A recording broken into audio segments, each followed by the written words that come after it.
สองบ่าวเอนจอยอันนั้นกับสบายดีพี่น้องของป่ายเนาะมื้อนี้ก็มาเจอกับบ่าวยงเนาะ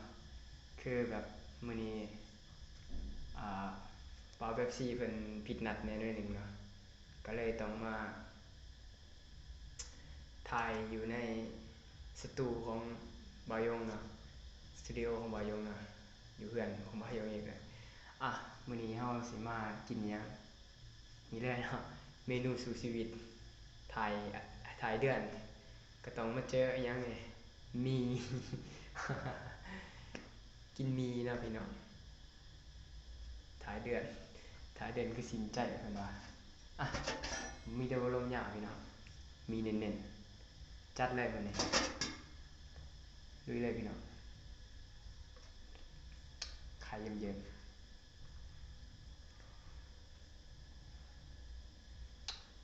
ยังหอนๆอยู่เอาแป๊บเพิ่นบ่สบายนะก็เลยต้องได้มาลงคลิปเพื่อให้พี่น้องเบิ่งก็มีหยังหลายเนาะกินมี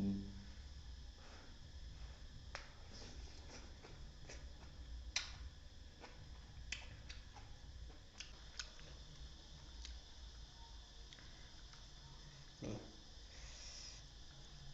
เต็มสูตรนะพี่น้อง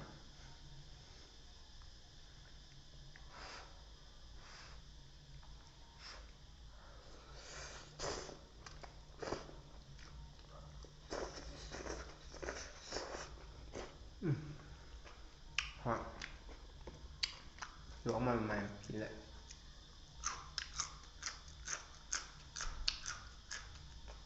อันนี้มันสตูของบ่าวยงเลยมั้งสตูดิโอเอาไว้เป็นเฮ็ดแบบห้องเฮ็ดเวียกเนาะแบบคือจากห้องเพลงหยังก็มาห้องนี้ที่แรกก็กะว่าสิไปอ่ากินอยู่แถวทุ่งไร่ทุ่งนากับบ่าวแป๊บแต่ว่าเพิ่นบ่สบายก่อนแต่ก็บ่เป็นหยังเนาะไปเจอกับบ่าวยง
ทั้งหอนทั้งเผ็ด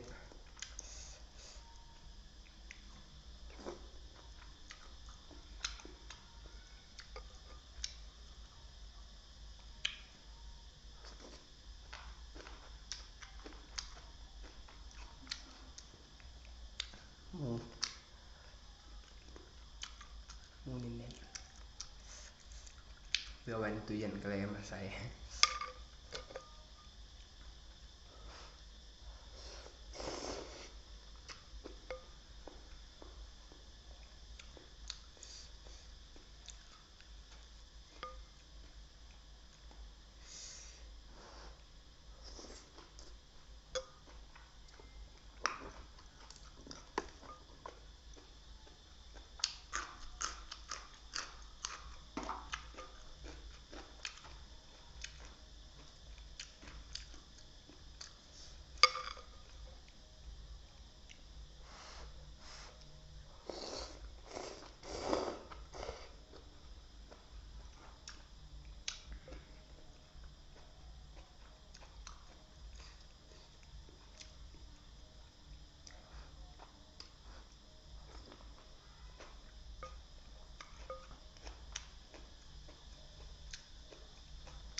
หอนขนาดน้ำหอนน้ำมันเป็นหอนแค่เราเปิดทำนะพิลึก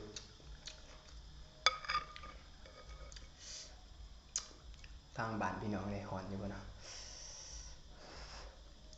ทางนี้หอนขนาด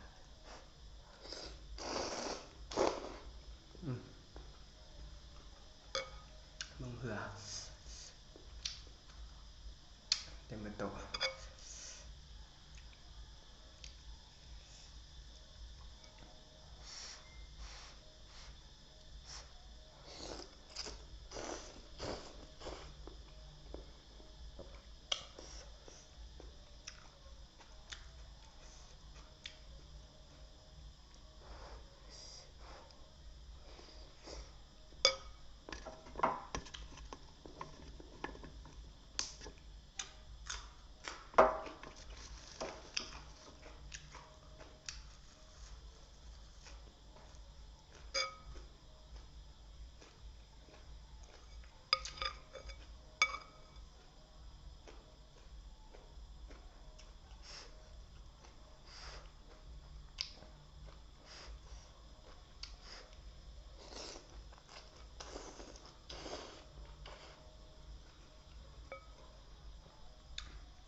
นัวครับเผื่อเต็มที่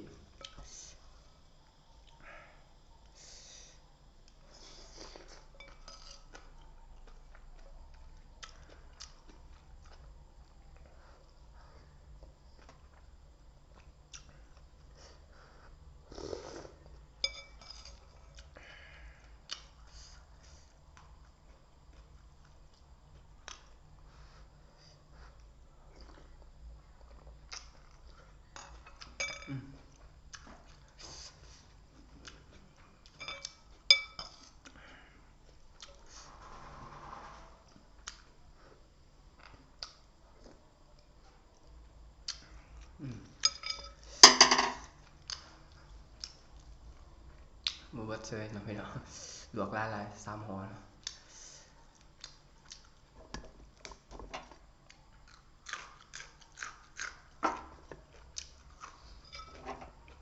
สดหนัง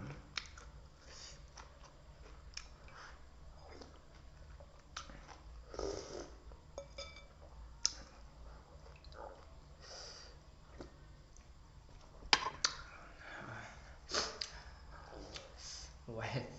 หวานขนาดเผ็ดในจังหน่อยนะนิดหน่อยนิดหนึ่งมาหวานนี้ก็จะได้ปิดคลิปลงสำนี้เนาะกินให้พี่น้องเบิ่งสำนี้คร่าวๆไปก่อนนะเดี๋ยวอาทิตย์ต่อไปพวกเราจะไม่เฮ็ดเมนูใหม่เนาะให้พี่น้องได้กินจะเป็นยังกับติดตามของพวกเขานะฝากติดตามทั้งสองเบา Enjoy นะของพวกเขาและขอบใจ